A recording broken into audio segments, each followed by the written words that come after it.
The alarm started at 3 in the morning. Jake Morrison was already awake when his phone rang. He had been staring at the ceiling of his apartment for the past hour, unable to sleep. Something felt wrong. His instincts had kept him alive through 2 wars, and now they were screaming at him. "Commander Morrison, you need to get to the base right now," the voice on the phone said. It was Lieutenant Danny Wright, and he sounded scared. Danny never sounded scared. "What happened?" Jake asked, already pulling on his uniform. "They're here. The aliens are here." Jake drove through the empty streets of Washington at speeds that would normally get him arrested. The radio was going crazy with emergency broadcasts. Every station said the same thing. Massive objects had appeared at the edge of the solar system. Hundreds of them. They were not from Earth. When he reached the Planetary Defense Command, the parking lot was already full. Soldiers ran in every direction. Helicopters circled overhead. Jake showed his identification and went straight to the command center. The main screen showed them. Ships. Alien ships. They hung in space near Neptune, dark and angular. Each one was bigger than a city. The computers counted 347 vessels. Jake felt his stomach turn cold. "They sent us a message 10 minutes ago," General Patricia Hayes said. She looked tired and old. "You should hear it." The screen changed. An alien appeared. It stood nearly 8 feet tall, covered in dark purple armor. Its face was long and narrow, with 4 yellow eyes arranged in a square pattern. When it spoke, the computer translated its words into English. "Primitive beings of Earth. I am Supreme Commander Zarthok of the Vakari Dominion. Your world has been selected for incorporation into our empire. You have 7 of your planetary rotations to surrender all weapons, all resources, and all governing authority to the Dominion. If you comply, your species will be allowed to serve us. If you resist, we will destroy your world and take what we need from the ashes. This is not a negotiation. This is a statement of fact. We have conquered 432 worlds.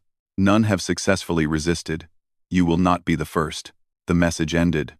The command center was silent. 7 days, someone whispered. Jake looked around the room.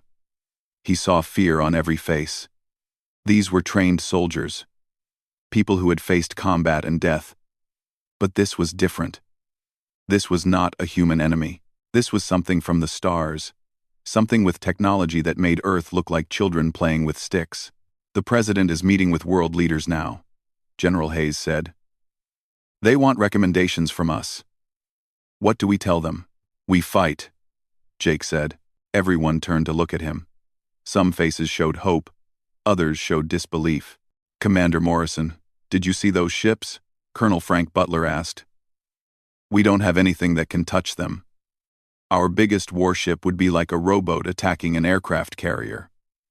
"So we surrender?" Jake asked. "We just give up? Give them our world? Our freedom? Everything?" "We stay alive," Butler said. "That's what we do. We survive." Jake walked to the main screen. He looked at the alien ships. They were impressive, terrifying. But something about the message bothered him. "Why 7 days?" he asked. "What?" General Hayes said. "Why give us 7 days? If they're so powerful, why not just attack? Why give us time to prepare?" Jake pointed at the screen. "And look at how they position their fleet. It's a standard military formation. They're following rules, following procedures." "Your point?" Butler asked. "My point is that they think like soldiers. They have protocols. They do things the proper way." Jake turned to face the room, which means they've never fought anyone who doesn't follow the rules. Dr. Lisa Chen entered the command center. She was Earth's top expert on theoretical alien life. Her hands shook as she carried a tablet computer. "I analyzed their broadcast," she said. "I also hacked into their signal and pulled some data. It's limited, but I found something important." She put the tablet on the main table. "The Vakari have conquered hundreds of worlds, just like they said. But I can't find any record of a major battle.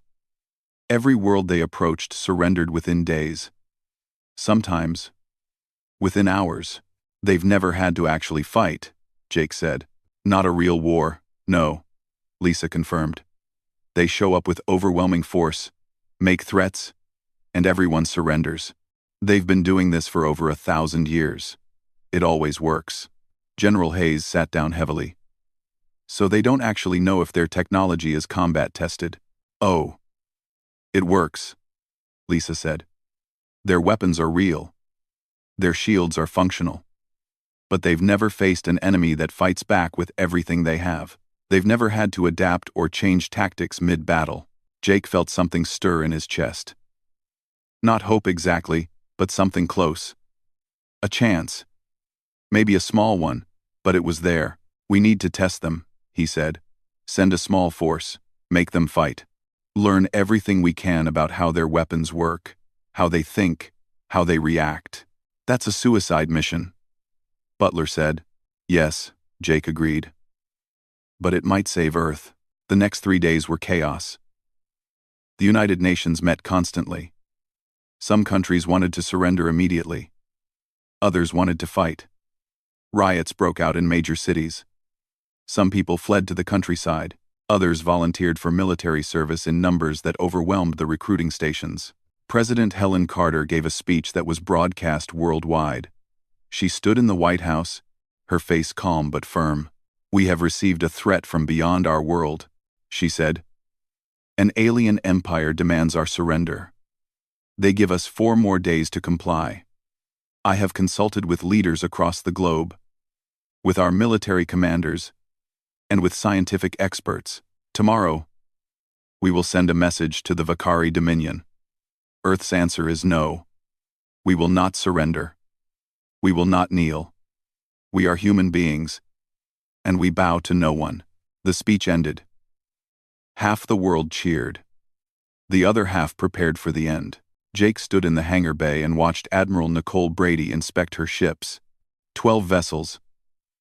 That was all Earth could spare for the test mission. 12 ships against 300. You know this is crazy, right? Nicole said to him. Yes, Jake said. Good. Just wanted to make sure. She smiled, but it did not reach her eyes. If I don't make it back, tell my daughter I love her. Tell her yourself when you get back, Jake said. Nicole laughed. Always the optimist. She climbed into her ship, the ESS Defiance. See you in a few days, Jake. One way or another. Jake watched the 12 ships launch into space. They accelerated toward Jupiter, where the Vakari fleet waited. Every screen on Earth showed the footage. Billions of people watched humanity's tiny fleet approach the massive alien armada. The Vakari did not even bother to communicate. They simply opened fire. The battle lasted 11 minutes. 11 minutes of hell. The alien weapons cut through Earth's ships like they were made of paper. Explosions lit up the darkness. Ships that took years to build were destroyed in seconds. 11 ships died. Only the Defiance survived, badly damaged and limping back toward Earth. But the mission was a success. The sensors had recorded everything. Every weapon frequency, every shield pattern, every tactical choice the Vakari made. When Admiral Brady returned to base, her ship barely holding together, she stumbled out of the airlock. Her uniform was burned. Her face was covered in blood. Did we get the data? She asked Jake. The data from Admiral Brady's mission filled every screen in the command center. Jake Morrison had not slept in 36 hours. His eyes burned, but he could not stop looking at the numbers. The information was there. The key to beating the Vakari. He just had to find it. Their shields operate on a rotating frequency pattern, Dr. Lisa Chen said. She pointed at the display. Every 43 seconds, the frequency changes. But it follows a sequence. The same sequence every time. So they're predictable, Jake said. Very predictable, Lisa confirmed. Their weapons too. High-energy plasma cannons with a 7-second recharge cycle. They fire in volleys, 3 ships at a time, coordinated perfectly. Colonel Frank Butler shook his head. That doesn't help us. Even if we know when they fire, we can't dodge plasma at that velocity. We don't dodge, Jake said. We use their predictability against them. He turned to the tactical map. They think in patterns. They follow military doctrine. Everything they do is by the book. What book? Butler asked. Their book. The one they've been using for 1,000 years. Jake pulled up the video of the battle again. Look at how they attacked Brady's fleet. Standard encirclement pattern, 3 attack waves, precise timing. They did everything correctly according to military tactics.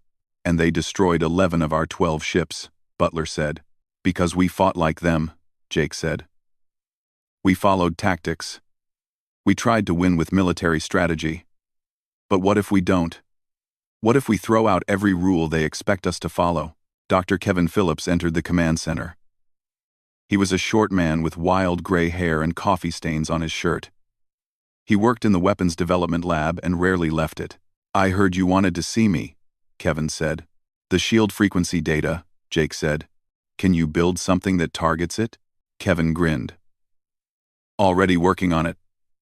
Give me 48 hours, and I can have EMP devices that will disrupt their shields for about 15 seconds per burst. 15 seconds is enough time to do a lot of damage, Jake said. There's more, Lisa said. I've been studying their communications. The Vakari use a centralized command structure. Every ship reports to the flagship. The flagship makes all tactical decisions and sends orders down the chain. Take out the flagship, and the whole fleet loses coordination, Jake said. Exactly, Lisa said. But there's a problem. The flagship is in the center of their formation, protected by at least 50 other ships. We can't get to it with conventional tactics, Jake thought for a moment. Then we use unconventional tactics. He spent the next hour calling people to the command center. These were not the people a traditional military commander would consult. He called Ryan Cooper, a former fighter pilot who had been dishonorably discharged for refusing orders during a mission. He called Emma Torres, a computer hacker who had spent 2 years in federal prison. He called Ben Harper, a special forces operator who had been court-martialed for using extreme methods during a hostage rescue. He called Claire Davidson, a marine biologist who had no military experience at all. When they all arrived, Colonel Butler looked at Jake like he had gone insane. This is your team? Butler asked.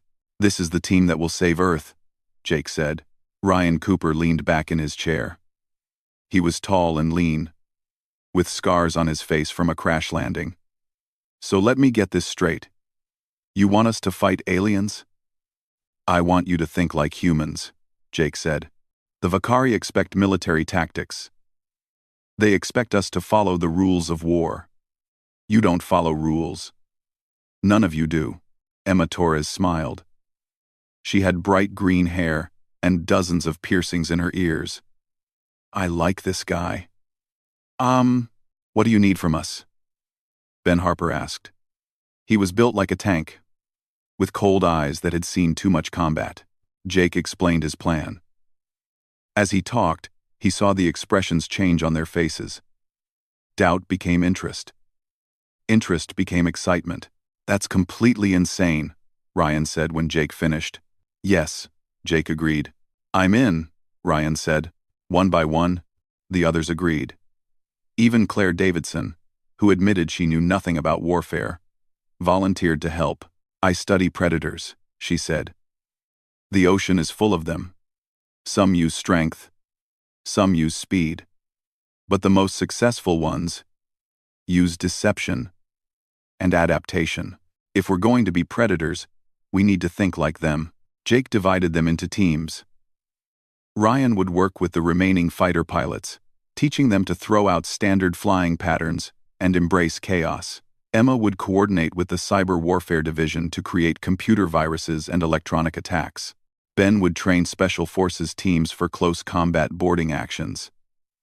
Claire would help develop environmental tactics using Earth's atmosphere and oceans as weapons. General Hayes watched all of this with growing concern. Commander Morrison, I understand your thinking, but this is extremely risky. We're betting everything on untested tactics. We're betting everything anyway, Jake said. The question is whether we bet on doing what the Vakari expect or doing what they can't predict. The next 2 days were madness. Every military base on Earth worked around the clock. Factories that built cars and computers were retooled to build weapons and drones. Civilians volunteered in massive numbers. Old ships that had been retired years ago were pulled out of storage and fitted with weapons. Emma Torres sat in a room surrounded by computers. Her fingers flew across keyboards as she worked on the most ambitious hack in human history. She was building a virus that could penetrate alien computer systems. Their communication protocols are weird but not impossible, she explained to Jake. They broadcast on specific frequencies. If I can inject code into those frequencies, I might be able to create interference. Nothing major, just little glitches. A targeting system that's off by half a degree. A shield that drops for a microsecond. Small things. Small things win battles, Jake said. Exactly, Emma said. Also, I'm going to stream the whole battle to their empire. Jake looked at her. What? They conquered hundreds of worlds by showing overwhelming force. Everyone who saw the Vakari fleet surrendered immediately. But what if all those conquered worlds see the Vakari getting hurt? Getting beaten? What do you think happens then? Jake understood. Rebellions. Lots of rebellions, Emma said, grinning. Meanwhile, Kevin Phillips and his team worked on the EMP weapons. They built thousands of small devices that could be attached to drones or missiles. Each one was tuned to the specific shield frequencies the Vakari used. Ryan Cooper trained pilots in the chaos method, as he called it. He taught them to ignore their instruments and fly by instinct, to make random turns and unpredictable attacks, to sacrifice efficiency for the one thing computers could not calculate: pure human improvisation. The Vakari ships are controlled by artificial intelligence, Ryan explained to his pilots. AI is really good at predicting logical behavior. But humans aren't logical. We're crazy. So be crazy. Make choices that don't make sense. The AI won't know how to respond. Ben Harper trained his special forces teams in zero-gravity combat. He prepared them for boarding enemy ships through hull breaches. The teams learned to move fast, hit hard, and target critical systems before the enemy could react. Claire Davidson worked with the Navy. She helped position submarines armed with electromagnetic railguns at strategic points in Earth's oceans. The submarines would wait below the surface, invisible to orbital sensors. When alien ships came low enough, they would fire. Predators wait, Claire said. They don't charge in. They wait for the perfect moment, then strike. On the third day, the Vakari sent another message. Zarthok appeared on every screen again. Your time is ending, humans. In 12 hours, my fleet will enter your planet's orbit. We will destroy your military installations. We will eliminate your leadership. We will take control of your world. This is your final opportunity to surrender. Respond within 1 hour, or accept your fate. President Carter's response was broadcast from the White House steps. She stood alone, no guards visible, facing the camera. Commander Zarthok, Earth's answer is the same as before. No, we will not surrender. We will fight you with everything we have. You have conquered hundreds of worlds, but you have never faced humanity. You're about to learn why that was your biggest mistake. See you in 12 hours. The broadcast ended. Jake stood in the command center and looked at his team. Ryan, Emma, Ben, Claire, Kevin, Lisa, and dozens of others. They were tired. They were scared, but they were ready. This is it, Jake said. In 12 hours, the Vakari fleet will arrive. They expect us to fight like soldiers. Instead, we're going to fight like humans. No rules. No mercy. No surrender. We make them pay for every meter of space. We show them that threatening Earth was the worst decision they ever made. The room erupted in cheers. Soldiers who had been terrified 3 days ago now looked eager for battle. Something had changed. They had gone from hopeless to determined. Admiral Brady entered the command center. She was bandaged and limping, but she refused to stay in the medical bay. I'm flying again, she announced. Nicole, you're injured, General Hayes said. I don't care, Nicole said. Those aliens destroyed my ship and killed my crew. I'm going back up there. And I'm going to make them regret it. Jake nodded. Get her a new ship. The final hours passed quickly. Ships launched into position. Weapons were armed. Soldiers said goodbye to their families. The world held its breath. Jake stood on the observation deck and looked up at the stars. Somewhere out there, the Vakari fleet was approaching. 300 ships coming to crush humanity. Emma Torres joined him. Think we can actually pull this off? She asked. Honestly, I don't know, Jake said. But I know we're going to try. And I know that even if we lose, we're going to hurt them so badly that every other species in their empire will know the Vakari can bleed. That's something, I guess, Emma said. That's everything, Jake said. Fear is only powerful if no one challenges it. We're about the Vakari fleet split into 3 groups as it approached Earth. The formation was textbook perfect. One group moved toward the moon, where Earth had military installations. Another group positioned itself over the Atlantic Ocean. The third group, containing the flagship, held position near the space stations in high orbit. Jake Morrison watched the tactical display. The aliens were doing exactly what military doctrine said they should do. Control the high ground, establish clear lines of attack, maintain communication between all units. It was perfect military strategy. It was also predictable. They're separating their forces, Colonel Butler said. That's good for us. Only if we can exploit it, Jake said. He activated the communication channel. All units, execute Chaos Protocol. Across Earth's orbital space, the plan went into action. It was not a plan that any military academy would teach. It was not in any tactical manual. It was pure human madness. The first wave was not warships. It was garbage. For 3 days, every space station and orbital facility had been loading cargo containers with metal debris, old satellite parts, and broken equipment. Now, using small rocket boosters, they launched thousands of these containers directly at the Vakari fleet. The aliens detected the incoming objects and automatically fired their weapons. Precise plasma bolts destroyed the containers. Metal fragments scattered in all directions, creating a cloud of debris between Earth and the alien ships. What are they doing? Zarthok demanded from his flagship. His tactical officer studied the sensors. Unknown. Supreme Commander. The debris is creating interference with our targeting systems. Clear it, Zarthok ordered. But the debris kept coming. More containers, more fragments. The vacuum of space meant the metal pieces would float for hours, creating a constantly shifting maze. That was when the real attack began. Ryan Cooper led a squadron of 100 small fighters into the debris field. The fighters were old models, some of them 50 years out of date. They were not fast or heavily armed, but they were small and maneuverable. And they were piloted by humans who had thrown away the rule book. The fighters came in random patterns. No formation. No coordinated approach. Each pilot chose their own path through the debris, making split-second decisions that no computer could predict.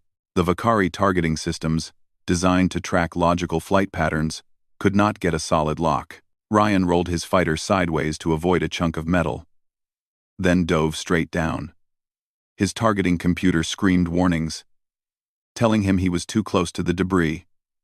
He ignored it. Computers were cautious. Humans could be reckless. He fired missiles at a Vakari cruiser.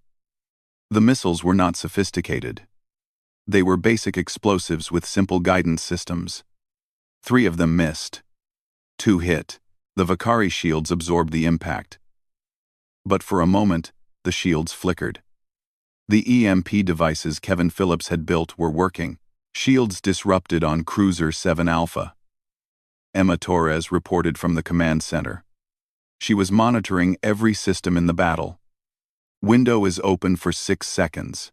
6 seconds was enough. Admiral Nicole Brady brought her new ship, the ESS Retribution, in fast. She had been waiting for this moment. Her weapons were primitive compared to Vakari plasma cannons, but they were effective. Railguns fired solid metal slugs at incredible velocity, 3 slugs hit the cruiser while its shields were down. The first one punched through the hull. The second one destroyed an engine. The third one hit something critical. The cruiser exploded. It was the first Vakari ship destroyed in the battle. It would not be the last. Impossible, Zarthok said, watching the cruiser die. How did they penetrate our shields? His tactical officer had no answer. The data made no sense. The human attacks were chaotic, uncoordinated, wasteful. Ships flew in patterns that put them at risk. Pilots made choices that violated basic tactics, but somehow, it was working. All ships, maintain formation, Zarthok ordered. Increase power to forward shields. Prepare to advance. But the Vakari fleet was designed to fight enemies who used military logic. They had protocols for fleet battles, siege tactics, and defensive formations. They had no protocol for chaos. Emma Torres activated her virus. It had taken 60 hours to write, and it was not elegant. It was a brute force piece of code that inserted itself into the Vakari communication frequencies. The virus did not try to take control of their systems. It just created small errors. A shield that was supposed to activate in 1 millisecond took 3 milliseconds instead. A targeting computer that calculated trajectories with perfect accuracy was now off by 0.003 degrees. A communication delay of half a second appeared between the flagship and other ships. Tiny errors. Barely noticeable, but in combat, tiny errors multiplied. Ben Harper's team made their move. 20 small assault ships, each carrying a squad of Special Forces soldiers, approached a Vakari destroyer that had drifted slightly away from the main formation. The assault ships were designed for boarding operations. They were armored against weapons fire and equipped with cutting torches. The Vakari destroyer detected them and fired. Plasma bolts destroyed 3 assault ships instantly. But 17 got through. They attached to the destroyer's hull, like parasites. The cutting torches went to work.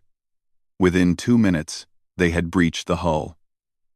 The Special Forces teams poured inside, moving in zero-gravity combat formation. The Vakari crew had never fought inside their own ships. They wore armor designed for space combat, not close-quarters fighting. The humans wore light suits that allowed quick movement. They carried weapons designed for precision in tight spaces.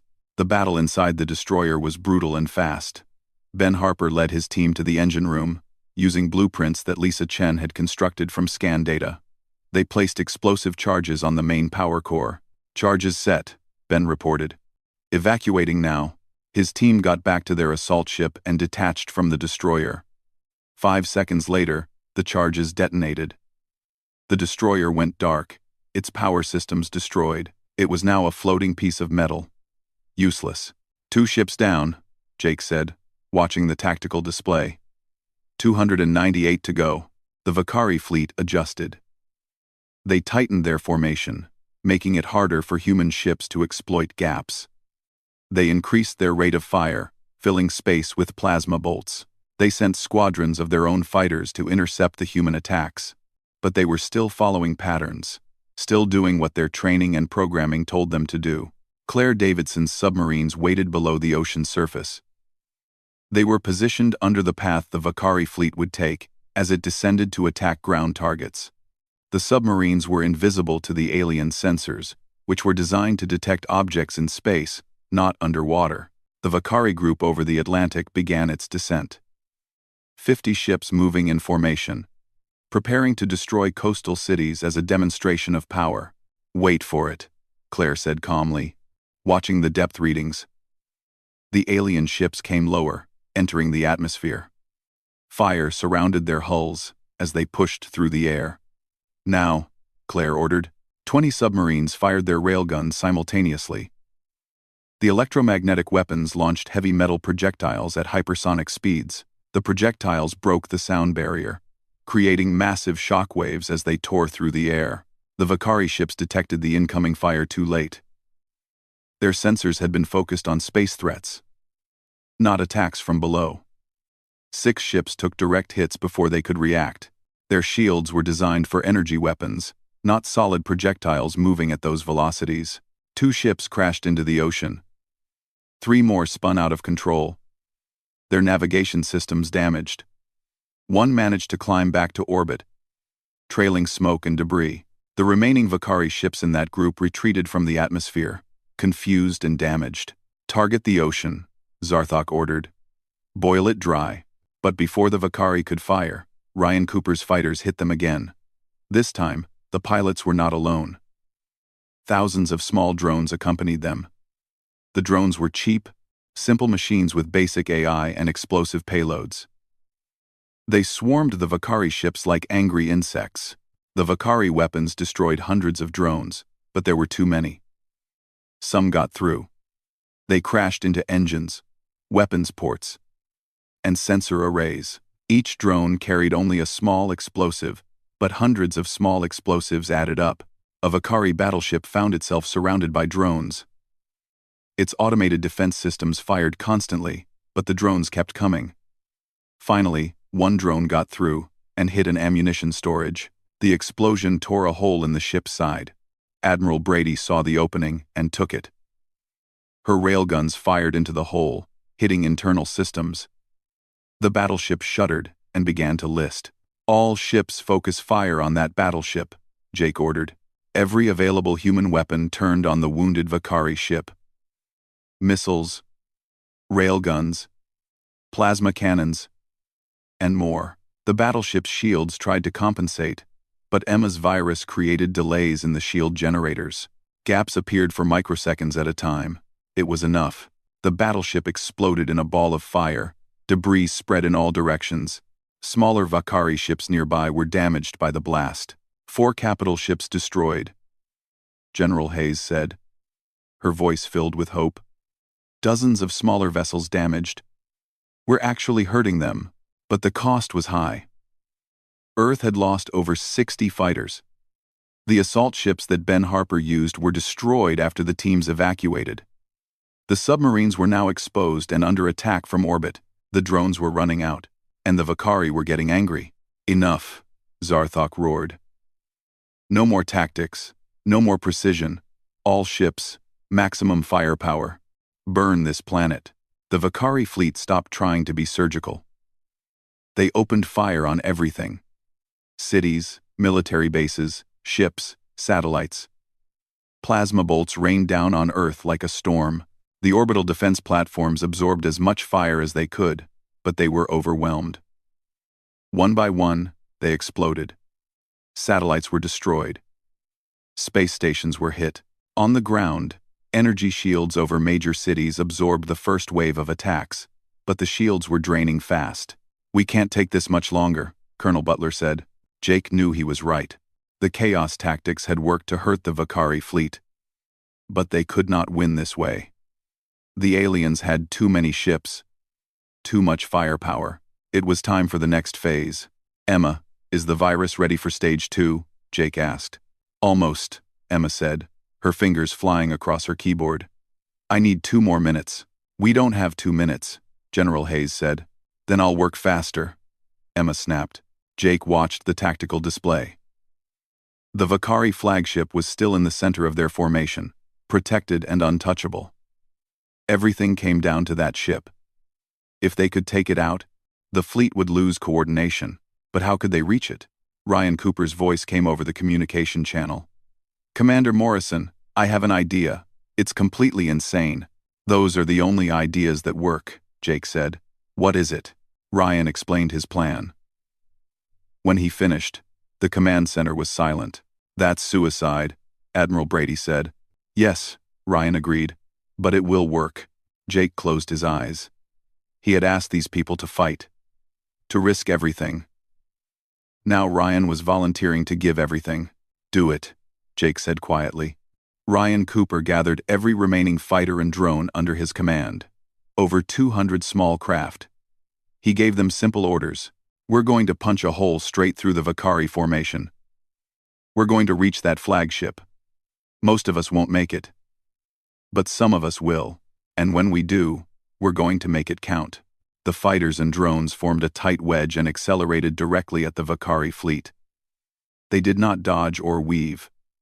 They flew straight, absorbing fire, dying by the dozens. Ryan Cooper's missiles hit the Vakari flagship shields at the same moment Emma Torres activated the final virus payload. The shields flickered for exactly 3 seconds. In those 3 seconds, 19 missiles penetrated the barrier and struck the hull. The explosions tore across the surface of the massive ship. Armor plating ripped away. Weapon systems exploded. Fire spread across 3 decks. But the flagship did not die. It was too large, too heavily armored. The damage hurt, but did not kill. Ryan's fighter was the last one through. Every other craft in his squadron was destroyed. His ship was on fire, half the controls were dead, and he was losing air. He looked at the flagship ahead of him. At the bridge section rising from the center of the ship. At the command center, where Zarthok gave his orders. "See you in hell," Ryan whispered, and pushed his engines to maximum. His fighter, what was left of it, crashed into the flagship's bridge at full speed. The explosion was massive. The entire command section of the flagship disappeared in fire. In the command center on Earth, alarms blared. Every screen showed chaos in the Vakari fleet. Ships were losing coordination. Some stopped moving entirely. Others fired at random targets. The centralized command structure had just lost its brain. "The flagship is crippled," Lisa Chen reported. "Their communication network is breaking down. Ships are trying to contact the flagship, but getting no response." Jake Morrison felt something cold settle in his stomach. Ryan Cooper was dead. A good man who had volunteered to die so Earth might live. "Make it count," Jake said quietly. Then louder. To the entire command center. "All units. The enemy is confused. Hit them now. Hit them with everything." Admiral Nicole Brady did not need to be told twice. Her ship, the ESS Retribution, led the charge. Behind her came every functional warship Earth had left, 37 vessels against nearly 300 Vakari ships. But the Vakari were in chaos. Without central command, each ship captain made their own decisions. Some retreated. Some held position. Some continued attacking. There was no coordination, no unified strategy. Earth's forces tore into them. Ben Harper's assault teams boarded 5 more ships simultaneously. Without orders from the flagship, the Vakari crews were slower to respond. The Special Forces teams moved through the ships, destroying critical systems and evacuating before the ships could self-destruct. Kevin Phillips had saved his best EMP weapons for this moment. Large orbital platforms, hidden among the debris field. Activated. Massive electromagnetic pulses radiated outward, disrupting Vakari shields across a wide area. The submarines fired another volley. This time, they targeted ships trying to escape to higher orbit. Railgun slugs caught 3 ships in their engines, sending them spinning out of control. And Emma Torres was not done. Her virus had spread throughout the Vakari network. Now she activated its worst feature. Every Vakari ship broadcast its damage reports, casualty numbers, and tactical failures on all frequencies. More importantly, the broadcasts went beyond the battle. They transmitted to every Vakari-controlled world in the Empire. Billions of conquered beings watched the mighty Vakari Dominion fleet dying above Earth. They watched human ships, primitive and outdated, destroying vessels that were supposed to be invincible. They watched the Supreme Commander's flagship burning in space. On planets hundreds of light years away, people began to whisper. If the Vakari could be hurt, could they be defeated? If humans could fight back, could others? The first rebellion started on a mining world called Drexus. The workers, seeing the Vakari struggle, turned on their overseers. Within hours, the planetary garrison was under siege. More rebellions followed. The Vakari Empire, built on fear and the illusion of invincibility, began to crack. But above Earth, the battle was far from over. A Vakari vice commander named Krell took command of the fleet. He was a veteran of 50 campaigns, and unlike Zarthok, he understood that pride was a weakness. "All ships, retreat to defensive formation Omega," Krell ordered. "Cease offensive operations. Protect remaining capital ships." The Vakari fleet pulled back, grouping around their largest vessels. They stopped attacking Earth and focused entirely on survival. Jake saw the change immediately. They're regrouping. They're going to try to escape. Should we let them? General Hayes asked. It was a fair question. Earth had won. The aliens were retreating. The planet was safe, but Jake thought about all the worlds the Vakari had conquered. All the species forced to serve the Dominion. If the fleet escaped, the Vakari would return with more ships. Better prepared. We end this, Jake said. We break them so badly they never come back. He gave orders for the final push. But Earth's forces were exhausted. Ships were damaged. Ammunition was running low. Personnel were operating on adrenaline and willpower alone. Admiral Brady's ship took a direct hit. The shields failed. Fire spread through the lower decks. This is retribution, Nicole said calmly, even as alarms screamed around her. We're hit bad, losing power. But we're still in the fight. She manually targeted a Vakari cruiser and fired her last 3 missiles. All 3 hit. The cruiser's engine exploded, taking 2 nearby ships with it. That's for my crew on the Defiance, Nicole said.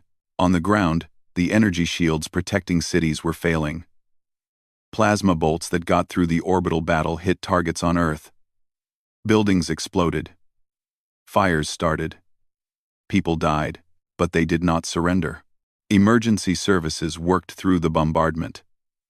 Civilians helped pull people from rubble. Hospitals treated the wounded, while explosions shook the walls. Humanity was taking casualties, but they were not breaking. Claire Davidson coordinated the final submarine attack. Only 8 submarines remained functional. Their railguns were overheated and low on ammunition. One more shot, Claire said. Make it count. The submarines fired their last slugs at the largest remaining Vakari battleship. 6 of the 8 projectiles hit. The battleship's shields, already weakened by EMP attacks, failed completely. The slugs punched through the hull and detonated the main reactor. The explosion was so large it damaged 4 other Vakari ships nearby. Ben Harper's team was still on a Vakari destroyer when the order to retreat came. They had destroyed the ship's weapons and engines, leaving it helpless. Harper, get out of there, Jake ordered. Working on it, Commander, Ben replied. His team was fighting through Vakari soldiers trying to prevent their escape. The close-quarters battle was desperate. Ben's soldiers were outnumbered but better trained for this environment. They fought their way to the airlock, where their assault ship waited. 3 soldiers did not make it. Ben was the last one to board, providing covering fire. Go, go, go, he shouted. The assault ship detached from the destroyer and accelerated away. Behind them, the Vakari ship tried to self-destruct, but the humans had damaged those systems too. It just drifted, dead in space. Commander Krell watched his fleet dying. Of the 347 ships that arrived at Earth, only 163 remained functional. The others were destroyed, crippled, or captured. It was the worst defeat in Vakari history. Supreme Commander, we must retreat, his tactical officer said. If we stay, they will destroy us all. Krell wanted to argue, wanted to fight. But he was a soldier, not a fool. Earth had won. All ships, prepare for emergency jump to hyperspace, he ordered. We leave this cursed system. But Emma Torres was listening. Her virus had given her access to the Vakari communication network. She heard the retreat order. Jake, they're about to run, she said. Can you stop them? Jake asked. I can slow them down, Emma said, grinning. Her fingers moved across the keyboard with incredible speed. Initiating emergency lockdown protocols on their hyperspace drives. That should buy us a few minutes. Well, throughout the Vakari fleet, ships that tried to activate hyperspace drives found their systems frozen. Error codes flooded their screens.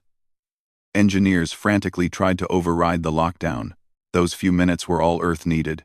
Admiral Brady, her ship barely holding together, led one final attack. Every remaining Earth vessel converged on the Vakari fleet. They fired everything they had left.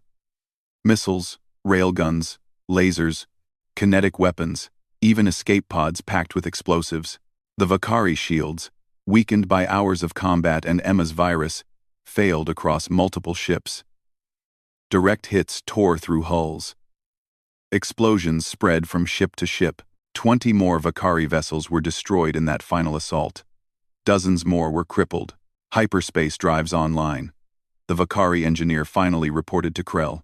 "Jump now," Krell ordered. The remaining Vakari ships opened portals to hyperspace and fled.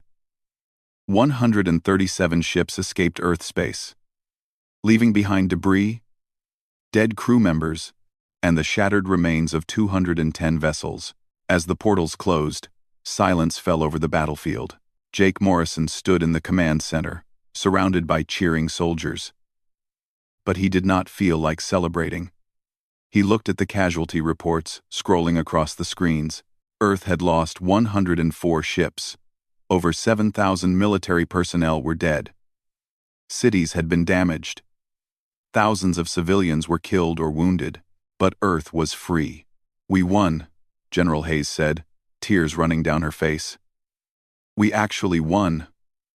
Jake nodded. "Yes, but at a terrible price." Admiral Brady's damaged ship limped into orbit. Medical teams were already preparing to receive the wounded. "Retribution to command." Nicole's voice crackled over the radio. "We're coming home. Request permission to dock." "Permission granted, Admiral," Jake said. "And Nicole, you did good. Everyone did good." "Tell that to Ryan," Nicole said quietly. Jake closed his eyes. Ryan Cooper, Greg Matthews, who had crashed his fighter into a Vakari cruiser in the first hours of the battle, hundreds of other pilots, soldiers, and crew members who had given everything. "We will," Jake promised. "We'll make sure everyone knows what they did. What they gave." Emma Torres appeared on the main screen, broadcasting from her computer lab. "Jake, you need to see this." The screen split to show images from across the Vakari Empire. Rebellions were spreading. Planets were overthrowing their Vakari governors. Entire sectors were declaring independence. 3 months after the battle, Jake Morrison stood in the memorial garden outside Planetary Defense Command. The garden was new, built on ground that had been a parking lot before the war. Now it was a place of remembrance. The centerpiece was a wall of black stone. Carved into the stone were 7,342 names. Every person who died, defending Earth. Soldiers, pilots, submarine crews, civilian volunteers. All of them remembered. Jake placed his hand on the wall. His fingers traced the name Ryan Cooper. Then Greg Matthews. Then dozens of others he had known personally. "You did it," he said quietly. "You saved us all." Footsteps approached behind him. Jake turned to see Emma Torres. She looked different now. The bright green hair was gone, replaced by natural brown. She wore a military uniform with the rank insignia of a captain. "Still weird seeing you in uniform," Jake said. Emma smiled. "Still weird wearing it. But after everything that happened, I figured I should make it official." She stood beside him, looking at the wall. "Do you think about them?" "Every day," Jake said. "Me too," Emma said. She pointed at one name, Danny Wright, the lieutenant who had called Jake on the first night. He was at his console when the command center took a hit.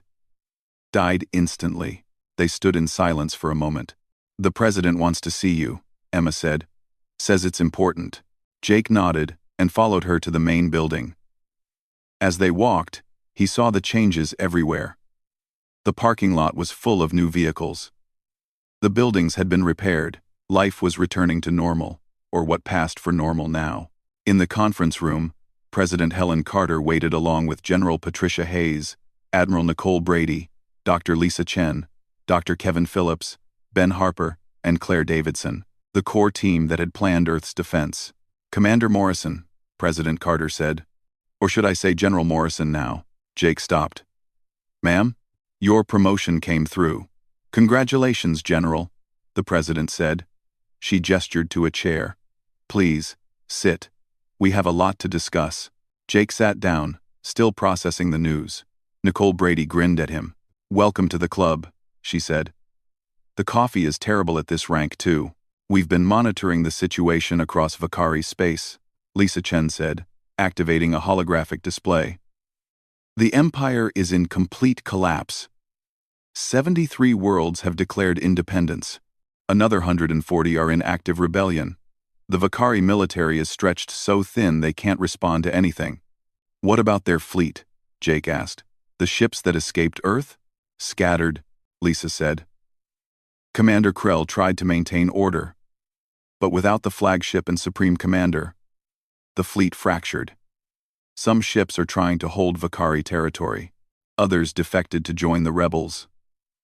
A few just disappeared into deep space. Kevin Phillips brought up more data.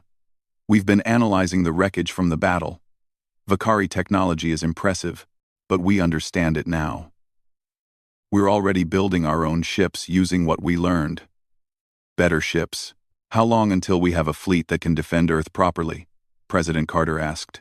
6 months for the first wave of new ships. 12 months for a full battle fleet, Kevin said. We're also developing weapons specifically designed to counter Vakari technology. If they come back, we'll be ready. Ben Harper spoke up. We've been contacted by several species that were under Vakari control. They want to form an alliance with Earth. They see us as liberators. Are we? Jake asked. Liberators? We're survivors, President Carter said. But we can be more than that. We can help these species stay free. In return, they share their knowledge and resources with us. Claire Davidson pulled up images of alien worlds. I've been studying the ecology and biology of our potential allies. Most of them are peaceful species. They were conquered because they couldn't or wouldn't fight back. But they have other strengths: advanced medicine, agricultural technology, scientific knowledge. They need protection, General Hayes said. And we need allies. It's a fair trade. Jake looked at the data. Earth was being offered a place in galactic politics. A chance to build something larger than one planet. What about the Vakari? He asked. What's left of them? Retreating to their core worlds, Lisa said. They've lost most of their empire. But they still have military strength. They could rebuild. Then we need to make sure they never threaten anyone again, Jake said. President Carter nodded. Which brings me to why I called this meeting. We're building a new ship. The largest, most advanced warship humanity has ever created. It will carry our message to the galaxy. Kevin Phillips grinned. I've been calling it Project Indomitable. It will be 3 times the size of the Vakari flagship. Armed with every weapon we can design. Shielded with technology that combines human engineering with what we learned from the aliens. When will it be ready? Jake asked. 14 months, Kevin said. And you're going to command it, General Morrison. Jake sat back in his chair. Me? You saved Earth, Admiral Brady said. You understand how to fight the Vakari. There's no one better for the job. The mission is simple, President Carter said. You'll take the Indomitable and visit every former Vakari world. You'll offer our protection and alliance to those who want it. You'll make contact with species we've never met. And you'll send a clear message to what's left of the Vakari Dominion. What message? Jake asked. President Carter smiled. It was not a kind smile.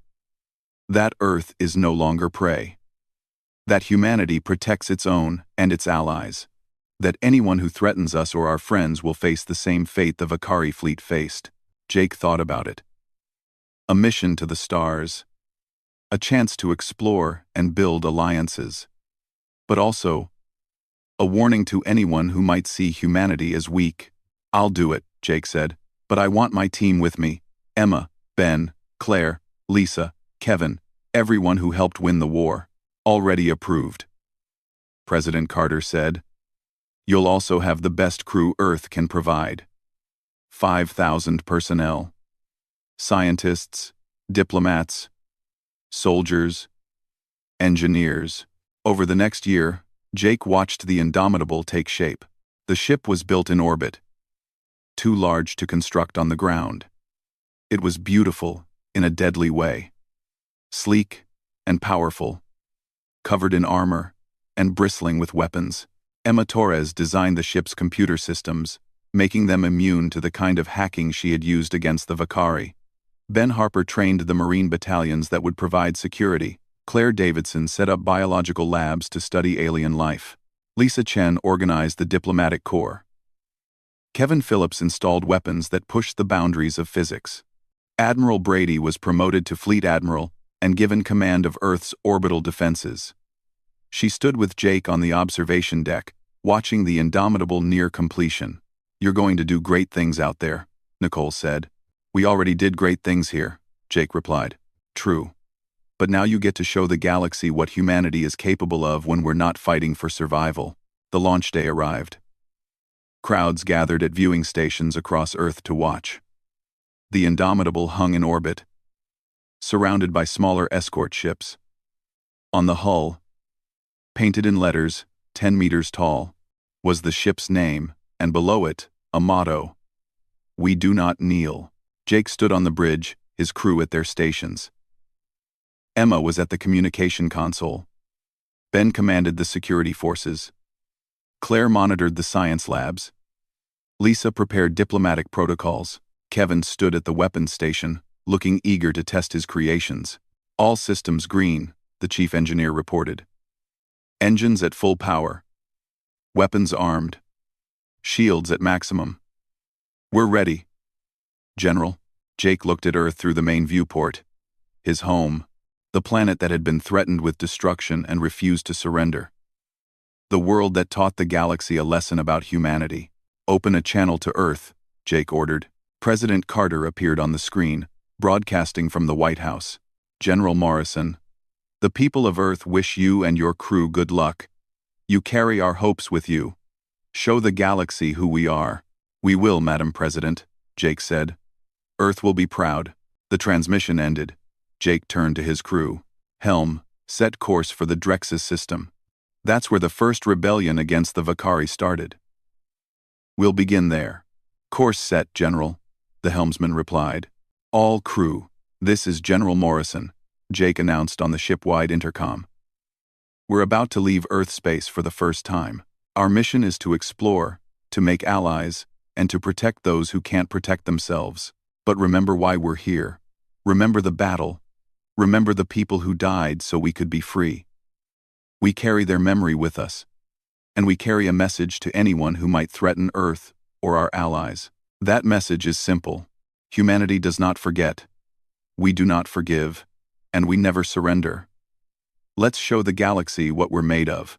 The crew cheered. Jake felt a surge of pride. "Engage engines," he ordered. The Indomitable accelerated smoothly. Earth fell behind as the massive ship headed for the stars. This was humanity's first true voyage into the galaxy. Not as victims or primitives, but as equals, as warriors who had proven themselves. 3 weeks later, they arrived at Drexus. The planet was still recovering from its rebellion. Cities showed damage from fighting. But the people were free. Jake led a diplomatic team to the surface. The Drexus were a species that looked like tall, slender beings with 4 arms and smooth gray skin. Their leader, a female named Saris, met Jake at the landing site. "You are the humans who defeated the Vakari," Saris said. Her voice was musical, translated by the universal communicator Lisa had designed. "We fought them, yes," Jake said. "And won. We heard your people were the first to rebel against the Dominion. We watched your battle," Saris said. "We saw the Vakari fleet burning. We saw that they could be hurt. It gave us courage. Your courage freed your world," Jake said. "We're here to offer friendship. Earth wants to build an alliance with free worlds. We protect each other, share knowledge, stand together against threats."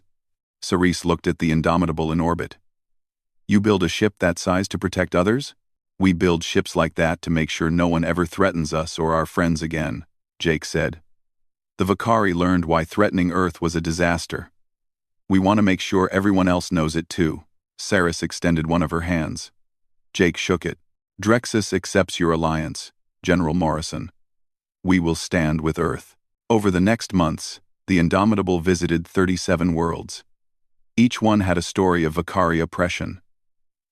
Each one welcomed Earth's offer of alliance. The coalition grew, but not everyone was friendly. In the Korthax sector, they encountered a Vakari battle group, 15 ships, all that remained of a once powerful fleet. The Vakari commander sent a message demanding the Indomitable leave their territory. Jake's response was simple. "This is General Jake Morrison of Earth. You have 10 minutes to leave this sector, or we will remove you." The Vakari commander laughed. "One human ship against 15 Vakari vessels? You are as foolish as Zarthok said." 9 minutes, Jake said calmly. The Vakari opened fire. The Indomitable's shields absorbed the plasma bolts without strain. Kevin Phillips had designed them well. "Return fire," Jake ordered. The Indomitable unleashed its weapons: railguns, plasma cannons, missile batteries, and beam weapons. The firepower was overwhelming. In less than 2 minutes, all 15 Vakari ships were destroyed or disabled. "Broadcast that battle on all frequencies," Jake told Emma. "Let everyone see what happens when you threaten Earth's allies." Word spread across the galaxy. Earth was not just defending itself anymore. It was actively hunting down Vakari remnants and protecting the weak. A year into the mission, Jake received a message from Earth. It was from President Carter. "General Morrison, I wanted you to know that Earth's construction of new ships is ahead of schedule. We now have a fleet of 40 vessels, with more being built. The orbital defenses are complete. Earth is secure. You've done more than we could have hoped. You've made humanity a power in the galaxy. Come home. You've earned it." Jake gathered his senior crew in the conference room. He played the message for them. "So what do we do?" Emma asked. "Go home?" Jake thought about Earth. About the memorial wall, with 7,000 names. About Ryan Cooper crashing into the Vakari flagship. About every person who had fought and died. "We go home," Jake said. "But not to stay. We report on what we've found. We bring our allies together for a summit. And then we go back out, because there are more species that need help. More threats out there. And now that humanity has reached for the stars, we don't let go." Ben Harper nodded. "We keep fighting. We keep protecting," Claire corrected. "We keep exploring," Lisa added. "We keep building," Kevin said. "We keep being human," Emma finished. Jake smiled.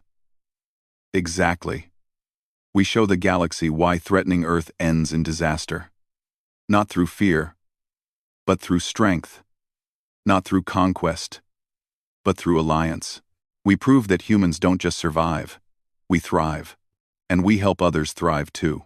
The Indomitable turned toward Earth. As it traveled through space, Jake stood on the bridge and looked at the stars. Somewhere out there, the remains of the Vakari Empire were hiding. Someday, they might try again. Other threats would emerge. Other challenges would arise. But humanity was ready now. They had proven themselves. They had allies. They had strength. And most importantly, they had the one thing that had saved them from the beginning. They never gave up. Jake Morrison, former commander who had defended Earth in its darkest hour, now general leading humanity's first steps into the galaxy, understood something fundamental. The battle against the Vakari was just the beginning. Earth's story was just starting, and it was going to be one hell of a story. "The Empire is collapsing," Lisa Chen said, analyzing the data. "The defeat here destroyed their image of invincibility. Every conquered species is rising up." "Good," Ben Harper said, entering the command center. He was covered in blood. Some his own. Most not. They deserve to be free. Jake watched the reports come in. The battle was over, but the consequences were just beginning. Earth had proven that the Vakari could be beaten. Now the entire galaxy would know, and the Vakari would know that threatening humanity was a disaster. But they kept coming. The Vakari concentrated their fire on the wedge, which was exactly what Jake wanted. While the aliens were focused on Ryan's suicide run, the rest of Earth's forces attacked from every other direction. Admiral Brady led her ships in a flanking attack. Ben Harper's remaining assault teams targeted isolated ships. The submarines fired again from below. Emma's virus finally activated its second stage, creating full system failures in random Vakari ships. And Ryan Cooper, his fighter smoking and damaged, broke through the defensive line. 20 other fighters made it through with him. The Vakari flagship was right in front of them. "For Earth," Ryan said, and fired everything he had. Don't to challenge it in a big way. The alarms began to sound. Sensors detected the Vakari fleet entering the solar system. They were coming fast, heading straight for Earth. Jake returned to the command center. Every station was manned. Every weapon was ready. The final battle for Earth was about to begin. "All units, this is Commander Morrison," Jake said into the communications system. "The enemy is approaching. Remember your training. Trust your instincts. Fight like humans. And whatever happens, make sure they remember us." On the main screen, the Vakari fleet appeared. 300 ships, dark and deadly, moving in perfect formation toward Earth. Jake took a deep breath. "All right, everyone, let's show them why you don't threaten humanity." "Every second of it," he said. "Good." She collapsed. Medical teams rushed forward. Jake watched them carry her away. Then he turned back to the screens. The Vakari were broadcasting again. Zarthok's face filled every display on Earth. "You chose to resist. You chose death. I am disappointed but not surprised. Primitive minds cannot grasp the futility of defiance. You now have 3 days, then we will come to your world and show you the price of pride." The message ended. Jake looked at the data from the battle. He looked at the readings and patterns and numbers, and for the first time since the aliens arrived, he smiled. "We've got you now," he whispered.